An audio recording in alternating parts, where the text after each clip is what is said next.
Hello friends, last time हमने interference से related intensity की फॉर्मूला डिराइव की as well as path difference.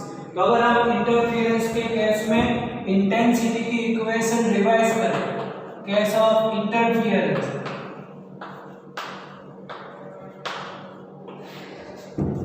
और उसमें भी इंटेंसिटी की equation I is equal to 4I0 cos square phi by 2, then phi is the phase difference। और अब अगर हम पाथ डिफरेंस बोले,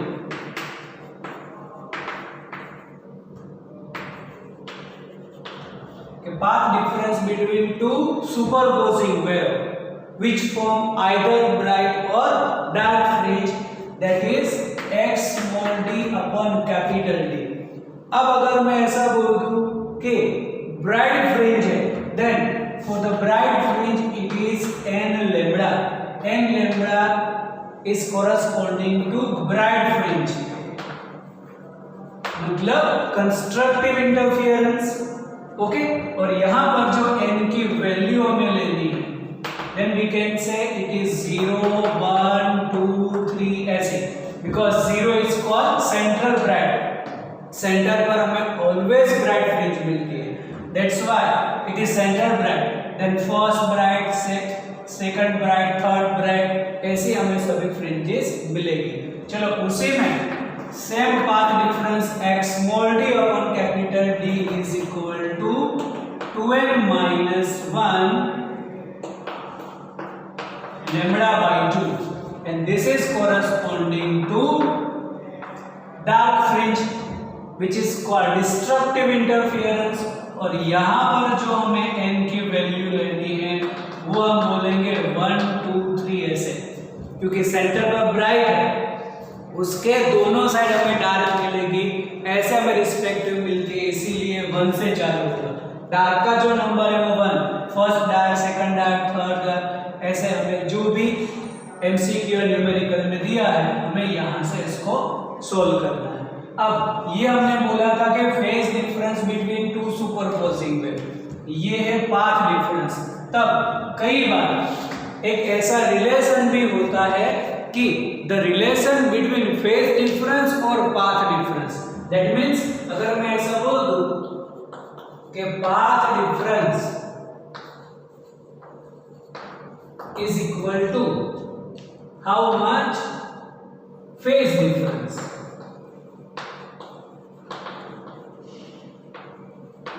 इसका मतलब अगर हमने फेज डिफरेंस दे रखा है और पाथ डिफरेंस करना है तो क्या होगा, अदरवाइज पाथ डिफरेंस दिया है और फेज डिफरेंस करना है तो क्या होगा। तब path difference is equal to I can say lambda upon 2 pi phase difference, ये याद रखना है। Otherwise the phase difference is equal to 2 pi upon lambda path difference. Okay, तो ये एक रिलेशन याद रखो एक्स्ट्रा में, which is applicable for solving MCQ as well as numerical.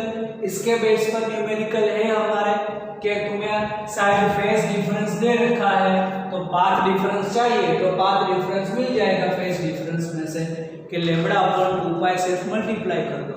Otherwise you can say phase difference, वो तो understood है फिर कि phase difference is equal to 2 pi upon lambda path difference. तो अगर पाथ डिफरेंस दे रखा है और तुम्हें फेज डिफरेंस करना है तो भी हो सकता है। अब पाथ डिफरेंस मिलेगा तो वैल्यू यहां से यूज करेंगे, और अगर फेज डिफरेंस मिलेगा तो वो यहां से यूज करेंगे। दोनों से हम फॉर्मूला रख के सोल्व कर सकते हैं। ओके, चलो फिर एक फॉर्मूला हमने और डिराइव की है, distance between two consecutive bright और dark fringes, that is called fringe separation.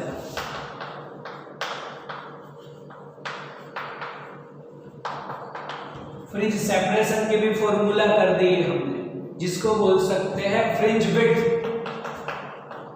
Fringe separation बोलो या फ्रिंज विड्थ बोलो, that is called beta, and beta is equal to lambda capital D upon small D.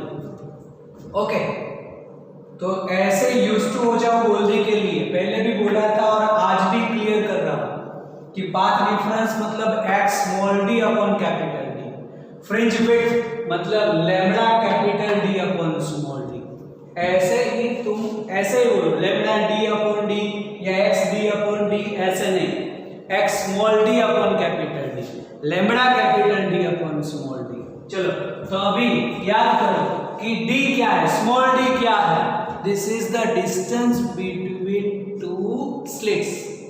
कि जो भी Young's experiment है उसमें दो स्लिट है, the distance between to slit always small d। Capital D क्या है, distance between slit and screen. x क्या है, तो स्क्रीन के ऊपर सेंट्रल ब्राइट से कोई भी नंबर की जो भी फ्रिंज है उसका डिस्टेंस, तो दोनों में आएगा, ब्राइट का भी डिस्टेंस या डार्क का डिस्टेंस। ओके, तो ऐसे beta is equal to lambda capital D upon small D is called fringe separation. चलो उसके आगे और एक चीज अगर हम करें कि अगर पूछे विड्थ ऑफ सेंट्रल ब्राइट, जैसे मैं लिख दूं CD, तो CD मतलब तुम्हें समझना है central bright, then width of central bright is also same beta lambda capital D upon small D, मतलब जो फ्रिंज सेपरेशन है which is independent of the number, number से इंडिपेंडेंट। देखो कोई भी यहाँ पर नंबर नहीं है कि फर्स्ट का है, कि सेकंड का है, कि ब्राइट की विड्थ है, कि डार्क की विड्थ है, whatever it is, fifth dark की विड्थ या सेवंथ ब्राइट की विड्थ, कि फर्स्ट ब्राइट की विड्थ, कि फिर थर्ड डार्क की विड्थ जो है वो सेम टू सेम। मतलब the most important thing, the width of the bright fringe या fringe separation is independent of the number.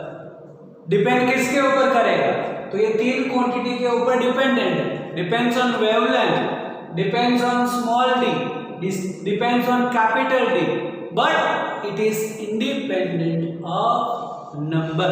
तो ऐसे भी एमसीक्यू में पूछ सकते हैं, वो किसके ऊपर डिपेंड नहीं है, तो किसके ऊपर डिपेंड है वो मालूम होना चाहिए हमें, तब यहां से पता चलेगा डिपेंड जो इक्वेशन में आता है उसके ऊपर डिपेंडेंट है। ओके, तो फ्रिंज सेपरेशन विड्थ की सेंट्रल की भी वही lambda capital D upon small d. चलो उसके आगे कई बार पूछते हैं एंगुलर विड्थ।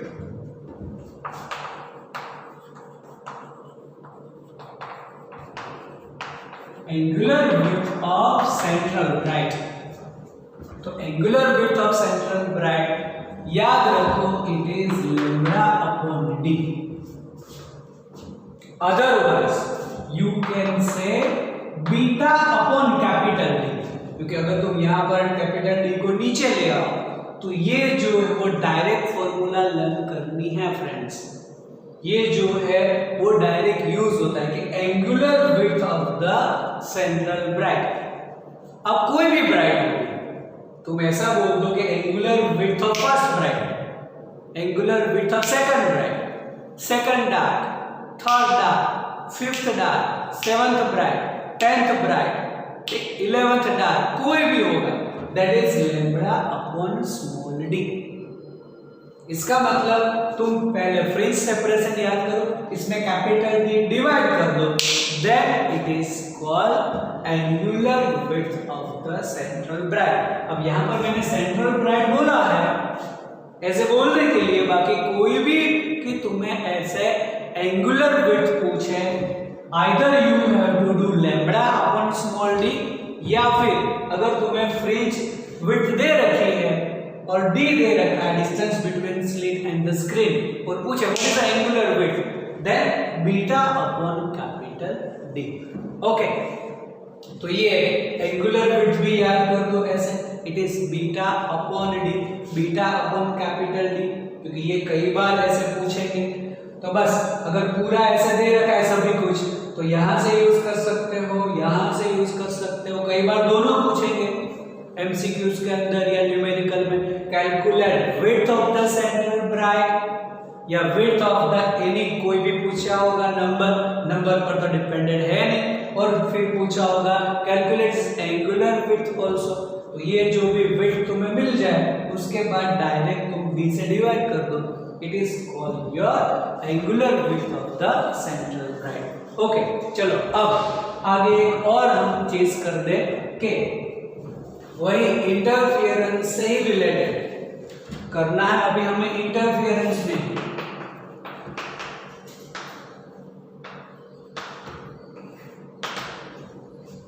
अगर हम बोलते दिस इज अवर स्क्रीन और कोई भी यहां से जो हमारी स्लीट है S1 S2 वहां से कोई भी रेज यहां पर आए, ओके, तो ये हम बोलते थे हमारा सेंट्रल ब्राइट। तो सेंट्रल ब्राइट पर हम बोलते हैं कि वहां पर इंटेंसिटी मैक्सिमम होती है। और हाँ, ये करें उससे पहले एक चीज कर देते हैं कि जो भी उसका हमें इंटरफियरेंस है, तो इंटरफियरेंस में जितनी भी ब्राइट फ्रिंजेस है उसकी इंटेंसिटी सेम है, जितनी भी डार्क फ्रिंजेस है उसकी इंटेंसिटी सेम है।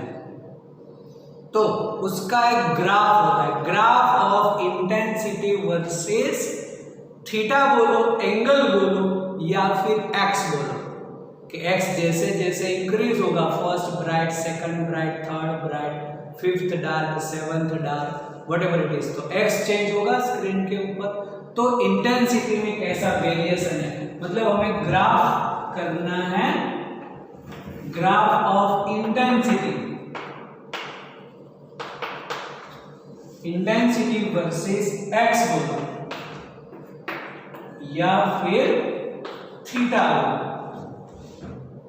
तब यहां पर सेंटर पर ऑलवेज हमें ब्राइट मिलती है, ओके, तो वहां पर इंटेंसिटी बोलेंगे मैक्सिमम, तो हमें कुछ ग्राफ ऐसा करना है, फिर ये हो जाएगा डार्क, फिर वापस एज ए ब्राइट, फिर डार्क, फिर ब्राइट, फिर डार्क, फिर ब्राइट, और सेंटर से दोनों साइड में सेम पैटर्न मिलती है। ओके, तो इसको हम बोलेंगे CB, मतलब सेंट्रल ब्राइट। ये जो है वो मैं बोल देता हूं FB, मतलब फर्स्ट ब्राइट। फिर ये होगा मेरा SB, मतलब सेकंड ब्राइट। ये होगा मेरा TB, टर्बिकुलेसिस नहीं, थर्ड ब्राइट। ओके, फिर ये होगा मेरा 1D, मतलब FD, फिक्स डिपॉजिट नहीं, फर्स्ट डार्क। ऐसे यहां पर SD, सेकंड डार्क। ऐसे यहां पर TD, थर्ड डार्क। ऐसे यहां पर ये जो होगा वो मेरा होगा FD, फर्स्ट डार्क। सेंटर से दोनों साइड जो नंबर है वो सेम पैटर्न होती है। ये हो गया मेरा FB, ये हो गया मेरा SB, second bright, sorry second dark. ये हो गया सेकंड ब्राइट, ये हो गया थर्ड डार्क, और ये थर्ड ब्राइट। ओके, तो दोनों साइड हमें पैटर्न सेम मिलती है।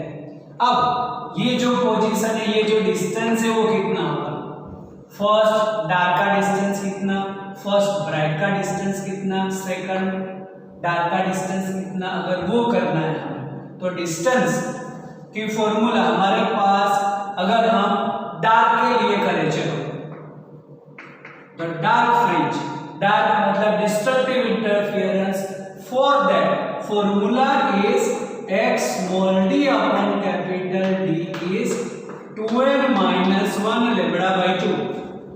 ओके, हमें चाहिए उसका डिस्टेंस।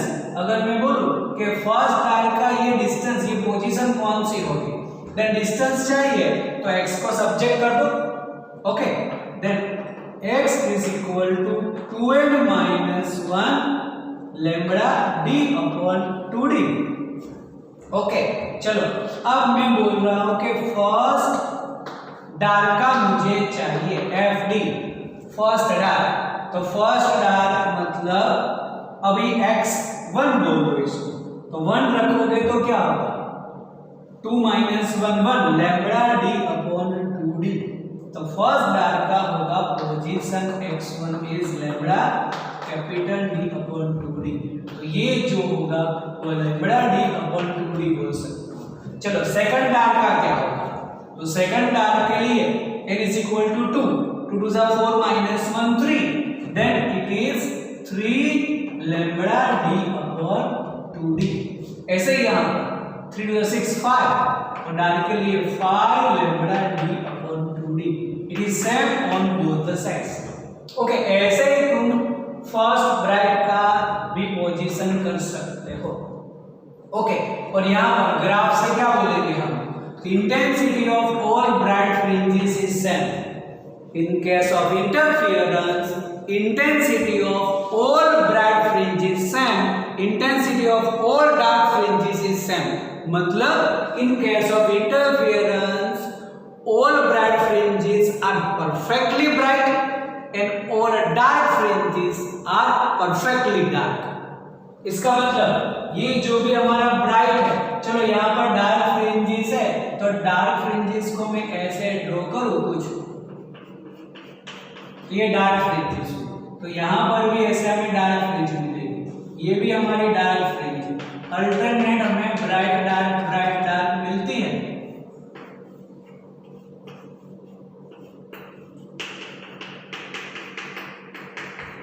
वैसे तो ये सभी की विड्थ सेम है, ड्रॉ करने में थोड़ा लगेगा आगे पीछे, लेकिन सभी की विड्थ सेम है। देन ये जो डार्क है, ऐसा बोलते हैं परफेक्टली डार्क, वहां पर हमें ब्लैक ही मिलता है वैसे, और जो भी ब्राइट है वहां पर हमें ऐसे व्हाइट लाइटिंग मिलती है। तो इन case of interference all bright fringes perfectly bright and all dark is perfectly dark। और उसका अगर पोजीशन पूछे, डार्क का किया है, ऐसे तुम ब्राइट का कर सकते हो।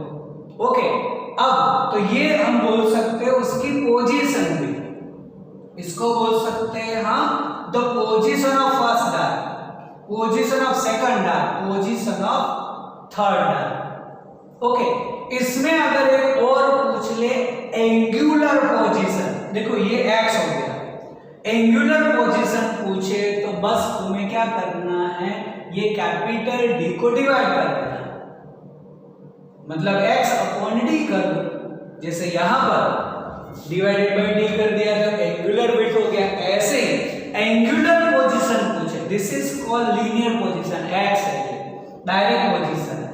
डायरेक्ट पोजीशन का मतलब जो भी स्क्रीन के ऊपर तुम ये सेंट्रल ब्राइट बोलो, फिर ये फर्स्ट डार्क होगा, ये फर्स्ट ब्राइट होगा, तो ये जो भी डिस्टेंस हुआ उसको लीनियर डिस्टेंस बोलेंगे। एंगुलर डिस्टेंस पूछे, angular position, then angular position के लिए तुम्हें क्या करना है, कैपिटल D को डिवाइड कर दो, then it is called angular position. तो सभी में ऐसे मैं बोल दूं कि एंगुलर पोजीशन, एंगुलर पोजीशन है उसमें सिर्फ जो x है, x को d से डिवाइड कर दो, मतलब ये जो तुम करो x अपॉन d, that is called your angular position. हर एक के लिए आइदर डार्क और ब्राइट, बस तुम्हें पहले फॉर्मूला यूज करनी है। एंगुलर पोजीशन पूछे तो x अपॉन d को सब्जेक्ट करो, बाकी जो मिलेगा वो तुम्हारा एंगुलर पोजीशन। देखो ये जो कर रहे हैं आज, ये पूरा MCQ सॉल्यूशन के लिए है, क्योंकि इंटरफियरेंस में सिर्फ एक दो फॉर्मूला से बात खत्म नहीं होती। जैसे फ्रिंज विड्थ कर दी, फ्रिंज सेपरेशन कर दिया, बोल दिया it is independent of number, तो वो याद होना चाहिए। फिर इसकी भी एंगुलर विड्थ हमने कर दी। ऐसे ही पोजीशन, सिर्फ पोजीशन है तो x, और एंगुलर पोजीशन है तो x अपॉन d, और सभी के लिए डार्क के लिए या ब्राइट के लिए हम कर सकते हैं। ओके, चलो अब इससे आगे अगर हम करें तो कई बार एक ऐसा भी केस लेते हैं कि suppose this are the two sources S1 and S2, और यहाँ पर स्क्रीन है, और चलो बोल दो कि ये हो गया सेंट्रल ब्राइट, तो जो भी यहाँ पर रेज आएगी दोनों का पाथ डिफरेंस तो 0 हो जाएगा, और इसीलिए start from the zero, n is equal to zero, path difference of the ray superposing on the point is zero, इसीलिए n जीरो से हम स्टार्ट करते हैं फॉर द ब्राइट। ओके चलो, तो यहाँ पर तो अगर इसके हिसाब से अगर हम इसका ग्राफ प्लॉट करने जाए तो कुछ ऐसा हमें ग्राफ मिलेगा, ये सेंट्रल ब्राइट, फिर ये फर्स्ट ब्राइट, ऐसे कुछ होगा। ओके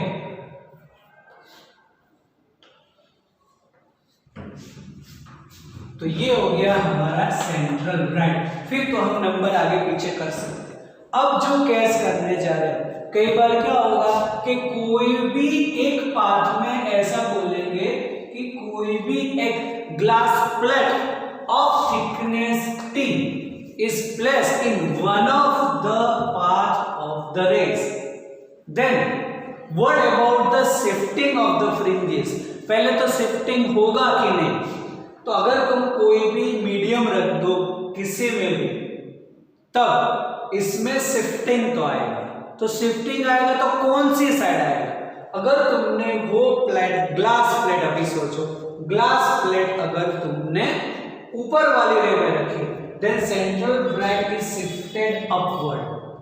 मतलब इसमें अब जो पैटर्न है, ये जो सेंट्रल ब्राइट थी पहले यहां पर, अब क्या होगा, वही सेंट्रल ब्राइट यहां पे आ जाएगी, मतलब शिफ्टेड अप, ऐसा बोल सकते हैं हम। फिर ये अभी रेस हम इसमें ऐसे भी ड्रॉ कर सकते हैं कि यहां से यहां तक का ये जो भी प्लेट है, तो यहां से यहां तक का पाथ डिफरेंस, जहां पर सेंट्रल ब्राइट है वहां पर पाथ डिफरेंस ऑलवेज जीरो होगा। तो अगर तुम ऐसे करो तो पहले के कंपेयर में जो फ्रिंजेस है वो अप शिफ्टेड हो गई, ऐसे तो शिफ्टेड अप। अगर तुमने वो प्लेट यहाँ पे रखी नीचे की रे में, then it is shifted downward, तो central bright is shifted up. तो ये एमसीक्यू के लिए। अब पूछेंगे कई बार, what about the thickness of the plate? तो थिकनेस की फॉर्मूला याद रखो,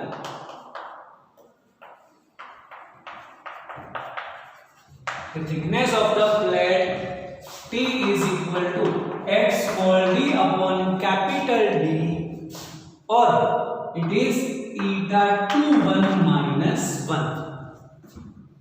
अगर ये जो मीडियम है वो एयर ही है, तो ऐसे second medium eta 2 by eta 1, तो eta 2 is the refractive index of the plate, और बाकी का जो मीडियम है वो। क्यों हमने ऐसा बोला कि कई बार ऐसा होगा कि the full apparatus is placed inside of the liquid, मतलब यंग एक्सपेरिमेंट एयर में नहीं, यंग एक्सपेरिमेंट अब करने जा रहे हैं हम लिक्विड के अंदर। तो लिक्विड के अंदर वेवलेंथ चेंज हो जाती है, और वेवलेंथ चेंज होगी तो ईटा तो चेंज होगा ही, और इसके हिसाब से हमें लिखना है eta 2 by eta 1। और आगे का चैप्टर याद करो, 1 मतलब कहां पर हमारी रे है ओरिजिनल, वो मतलब अगर पूरा एपैरेटस लिक्विड के अंदर है तो लिक्विड में से प्लेट में आएगी, है ना रे। तो eta 2 by eta 1, eta 2 is the refractive index of the plate and eta 1 is the refractive index of the medium। अगर एयर में है, कुछ बोला नहीं है, क्लैरिफाई नहीं है, तो एयर ले लेना है, तो फिर 1 आ जाएगा। और अगर सेकंड रिफ्रैक्टिव इंडेक्स ऐसे दिया है कि apparatus placed in a liquid of refractive index something something, तो प्लेट का तो दिया होगा, और लिक्विड का भी है, तो यहाँ पर तुम्हें eta 21 means eta 2 by eta 1 करके यूज करना है, और तब तुम्हें प्लेट की थिकनेस मिल सकती है। और ये x small d upon capital D is called the path difference। तब यहां पर तुम ये भी बोल सकते हो कि path difference divided by eta 21 minus 1। ये फॉर्मूला डायरेक्ट लेनी है, इसका प्रूफ है, लेकिन प्रूफ से ज्यादा ये इक्वेशन हमारे लिए इंपॉर्टेंट है, क्योंकि डायरेक्ट एमसीक्यू में यूज होती है। तो ये इक्वेशन भी याद रखो कि thickness of the plate, central bright कैसे शिफ्ट होती है। तो जिस पाथ में रखोगे ऊपर वाले में रखोगे तो शिफ्टेड अप, डाउन में रखोगे तो शिफ्टेड डाउन। अब उससे रिलेटेड जो भी ब्राइट या डार्क शिफ्ट हो रहा है, कुछ भी दिया है कंडीशन, उस हिसाब से पाथ डिफरेंस लेंगे। क्योंकि पाथ डिफरेंस में दोनों में भी होता है, ब्राइट का भी होता है, डार्क का भी होता है, तो वो क्वेश्चन में गिवन होगा। ओके, चलो अब हमने बोला है कि अगर कोई भी एपैरेटस अगर हम लिक्विड के अंदर रख दे तो वेवलेंथ चेंज होगी। तो वेवलेंथ कितनी होगी, मतलब what about the wavelength of the light in liquid, तो वो भी हमने कर रखा है वैसे आगे चैप्टर में फिर से कि wavelength of light in medium of refractive index eta, तो वो याद करो lambda dash is equal to lambda upon eta. चलो ये आया कहां से, then we know that eta is equal to C by V. Eta C मतलब it is nu lambda, this is the wavelength of light in air, frequency. Whenever light enter from one medium to another medium, frequency does not change. तो ये medium में frequency same to same, wavelength कर दो lambda dash, ये air में होगा, ये medium में बोलोगे तो frequency cancel, what we can say lambda dash is equal to lambda upon eta. अब अगर वेवलेंथ चेंज होगी तब फ्रिंज विड्थ भी चेंज हो जाएगी। अब देखो फ्रिंज विड्थ वापस याद करें, then fringe width beta is equal to क्या है, lambda D upon D, lambda capital D upon small D, है ना। तो लिक्विड के अंदर क्या हो जाएगा, लैम्बडा डैश हो जाएगा, मतलब क्या होगा लैम्बडा डी अपॉन ईटा डी। ओके, अगर ऐसा कोई तुम्हें केस बोले तो फिर तुम्हें पहले लिक्विड के अंदर वेवलेंथ करनी और फिर उसके बाद फ्रिंज विड्थ करनी है, या फिर fringe width of central bright करनी है या एंगुलर विड्थ करनी है। इसका मतलब एयर की कंडीशन जो पहले की वो, और अब जहां कहीं पर भी लिक्विड के अंदर एपैरेटस और वेवलेंथ जहां पर आ रही है, then wavelength of the light in medium of refractive index eta is lambda upon eta. तो पहले वो कर दो और फिर तो ये हमारा ईटा है, ये याद करो कि this is called eta, number नहीं है, नंबर जो है वो भी हमारा फॉर्मूला में है कि वो n, तो थोड़ा ऐसे डिफरेंस याद करना है। ओके, चलो अब इससे रिलेटेड एक और एक्स्ट्रा चीज कि अब जो भी हम कई बार इंटेंसिटी की बात करते हैं तो कई बार क्या होगा, तुम्हें इंटेंसिटी का रेशियो दिया होगा और पूछेंगे calculate maximum ratio of the maximum and minimum intensity. इसका मतलब तुम्हें गिवन होगा ratio of the intensity I1 and I2, then we know that intensity is directly proportional to the square of the amplitude। मतलब ऐसा formula हमें मालूम है I proportional to A square, that what we can say I1 is A1 square and A2 square, A is the amplitude of the wave। तो ऐसा हो जाएगा I intensity given है, then you can calculate first of all amplitude, फिर maximum के लिए क्या होगा, तो you can say addition। Maximum intensity कब मिलेगी, crest with crest, trough with trough, तो दोनों में एडिशन होगा और intensity square of the amplitude, resultant amplitude उसका स्क्वायर करना है। फिर अगर minimum then A1 minus A2 whole square, then maximum तो मिनिमम है। अगर तुम्हें एम्पलीट्यूड मिल गया then A1 plus A2 whole square maximum के लिए और A1 minus A2 whole square minimum के लिए कर दो। ऐसा समझ, तो कई बार ऐसा भी केस एमसीक्यू के अंदर पूछते हैं। चलो इसी में एग्जांपल ले लो कि suppose the ratio of the intensity of the two superposing wave is, चलो कुछ भी ऐसे मैंने 9 ले लिया, ratio of the intensity is 9, then calculate ratio of maximum to minimum. तो देखो अब ये जो होगा वो होगा हमारे लिए a1 square upon a2 square. Then what I can say about a1 upon a2 3। Okay, तो 3/1 बोलूंगा मैं। देन a1 प्लस a2 क्या हो जाएगा 4 का square 16। Then a1 minus a2 3 minus 1 2 का स्क्वायर 4, देन इट इज 4। ऐसा आंसर है। ऐसे अलग अलग टाइप का दिया होगा। आया समझ में कि ratio of the intensity is 9, then calculate the maximum to minimum intensity. तो सबसे पहले तुम्हें एम्पलीट्यूड कर देना a1 और a2, तो उसका रूट लेके a1 a2 कर दो। फिर मैक्सिमम है तो a1 प्लस a2, मिनिमम है तो a1 माइनस a2 और होल स्क्वायर तो है, ऐसा मिल जाएगा। आया समझ में? तो ऐसा है कई बार पूछेंगे जो तुम्हें ये फॉर्मूला ऐसे लर्न करना है। क्लियर? चलो एक और एक्स्ट्रा चीज इससे रिलेटेड कि अगर यंग ने जैसे बोला था historical experiment, young has used sunlight instead of the monochromatic light. अगर तुम कोई मोनोक्रोमेटिक मतलब सिंगल कलर लाइट यूज करो तब जो भी ऐसे तुम्हें पैटर्न मिलती है वो एक ही कलर में, मतलब येलो कलर की लाइट यूज करो तो जितनी भी ब्राइट फ्रिंजेस है वो येलो की मिलेगी, डार्क मतलब ऐसे पूरी ब्लैक मिलेगी।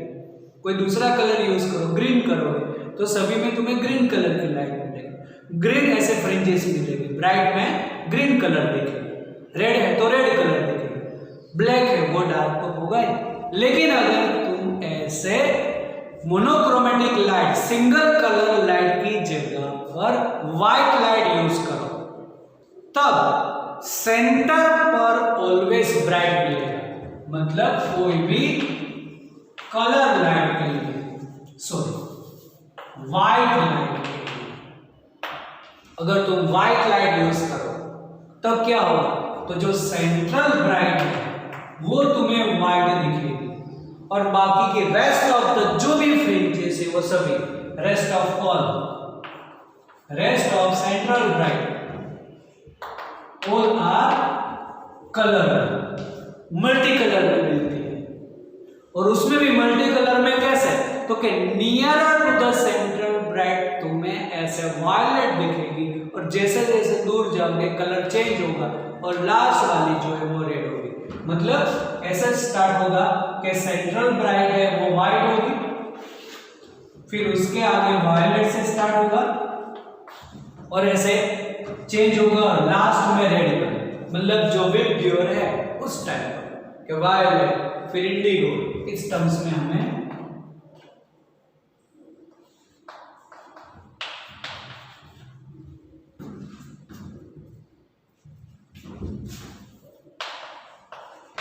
VIBGYOR violet, indigo, blue, green, yellow, orange, red इस टर्म में मिलेगी। और कई बार ऐसा भी होगा कि तुम्हें येलो, ऑरेंज, रेड ना भी दिखे, उससे पहले सभी पैटर्न डिसअपीयर भी हो सकती है। हाँ, अगर मिलेगी तो इस ऑर्डर में मिलेगी कि near to the central bright ऐसे वायलेट, सेंटर तो व्हाइट होगी और फिर नियरर व्हाइट और फिर उसके आगे ऐसे कलर चेंज हो जाए, लास्ट में रेड। और कई बार ऐसा भी होगा कि ऐसे फ्रिंजेस डिसअपीयर भी हो सकती है क्योंकि ऐसे बहुत सारी कलर की लाइट अगर सुपरपोज हो गई तो फिर ऐसे डिसअपीयर भी हो सकती है। तो सभी कलर मिले ऐसा भी कंपल्सरी नहीं होता, मिलेगा तो near white far away red colour की मिलेगी। कब? Whenever white light is used instead of monochromatic light. Okay, तो ऐसे भी हमें पैटर्न मिलती है। ये पूरा जो है वो इंफॉर्मेशन बेस्ड, मतलब आज का जो हमने किया इंटरफेरेंस में वो पूरा इंफॉर्मेशन बेस पर है। पाथ डिफरेंस में कंस्ट्रक्टिव डिस्ट्रक्टिव याद करो, फ्रिंज विड्थ याद करो और उससे रिलेटेड ये पूरा जो है वो एमसीक्यू में पूछते हैं। ओके, इतना तुम्हें याद करना है।